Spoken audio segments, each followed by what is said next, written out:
6:50, our top stories in our Sunrise Smart Star for Monday. A police officer hospitalized after being shot in East Rochester. This happened over the weekend on Garfield Street around 3:30 yesterday afternoon. That officer shot had the bullet lodged in his vest, so he's now expected to survive. The suspect shot as well, further recovering, but investigators say they're still looking into who shot first. Just within the last hour, the travel ban in western New York for most areas was officially lifted. That comes after they were extended until 6 a.m. from over the weekend. Restrictions are gone in the city of Buffalo, the state roads, the thruway, most of Erie County, including Orchard Park, the scene of the Bills' wild card game today. Those porta potties, yeah, frozen, flipped over. Yeah, wouldn't want to be in one of those anyway. No. They got quite a lot to clear at Orchard Park. Still kind of getting some of it right now, right, James? Not in Orchard Park. Just north, huh? Yes, yeah. just north.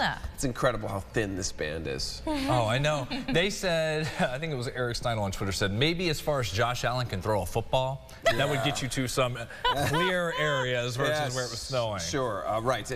As of right now, it's just into Buffalo Metro. But even that, it's splitting the city in half with snow on the southern side, but you go to the north side and it's not bad. I bet in Rochester we've got sunshine this morning, which is just such a drastic difference. If you're driving in that direction, you're going to see the piles of snow next to the road just get larger and larger and larger the closer you get to the city. Just be careful out there as they still have some travel issues around the city and into Orchard Park. We'll have the Rochester 8-day forecast at the end of the show. For now, we have Rochester traffic, our sunrise update here at 6:51.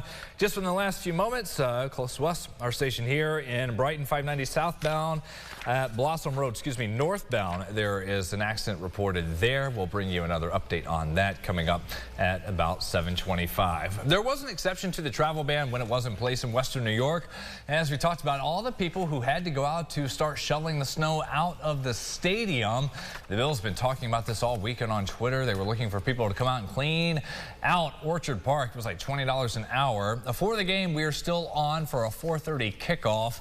The weather won't be perfect, still very cold, but perfect compared to Sunday for sure. And Josh Allen might be the best quarterback, at least when it comes to his traits, his coach says, to play in these types of elements. You go back to the scouting process with Josh and the evaluation of who fits in Buffalo, right? Of all the quarterbacks that were coming out that season, who best fits. One of the boxes, so to speak, that we looked at was, can they throw it? What's their hand size? All those things in Buffalo, New York, all that. If you have your pick, all that matters, right? If you have your pick of the player you want. That's a lot of what he brings to the table, is that ability, that arm strength, that hand size, and he's played in it before, right? So all those bode well for Josh. Big hands? Yeah, big hands. Multiple times in about 25 seconds. All right, so here we are finally. Bills, Steelers, still scheduled for this afternoon. You'll see it right here on News 8, your home for the Bills. And if Buffalo can get the job done in Orchard Park, another home game coming up Sunday at 6:30. That would be hosting the number 3 seed Kansas City Chiefs. The last time KC played in Buffalo, fans weren't allowed in the stadium. That was back during COVID. That game also here on News 8.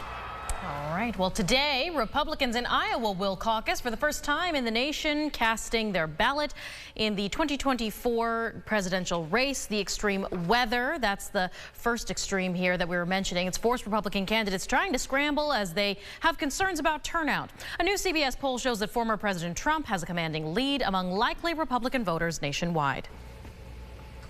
Sunday marked 100 days since the October 7th attack on Israel and Gaza by Hamas. 136 people, including 8 U.S. citizens, are still held hostage by Hamas. Here locally, the JCC campus and other groups worldwide are gathering to commemorate and call for the safe return of those civilians.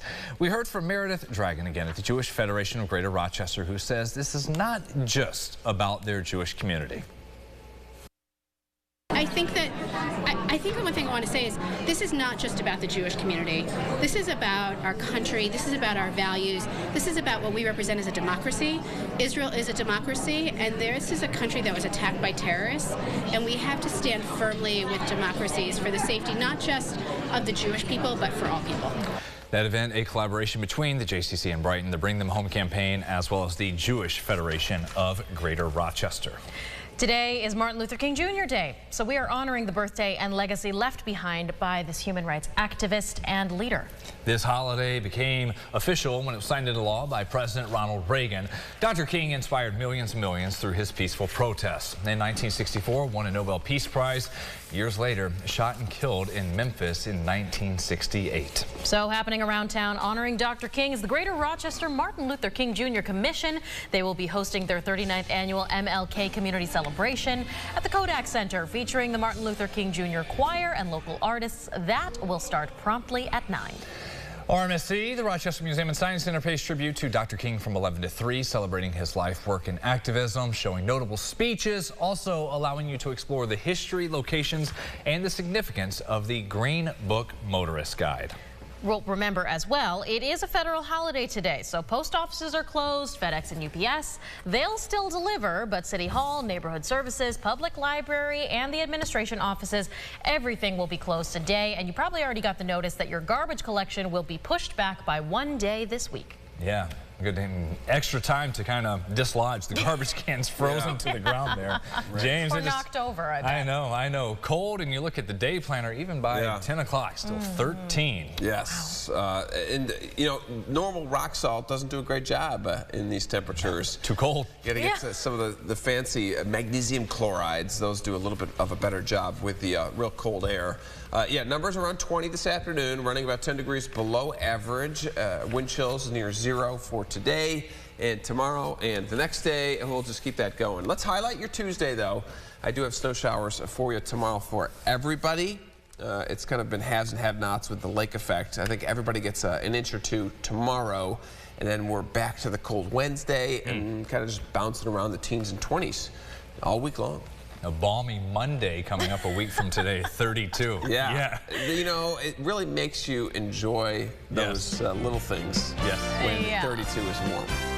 Gracious. Well, thanks so much for sharing your morning with us here on News 8 at Sunrise, everyone. CBS Mornings coming your way. Bill Steelers, 4:30 here at News 8.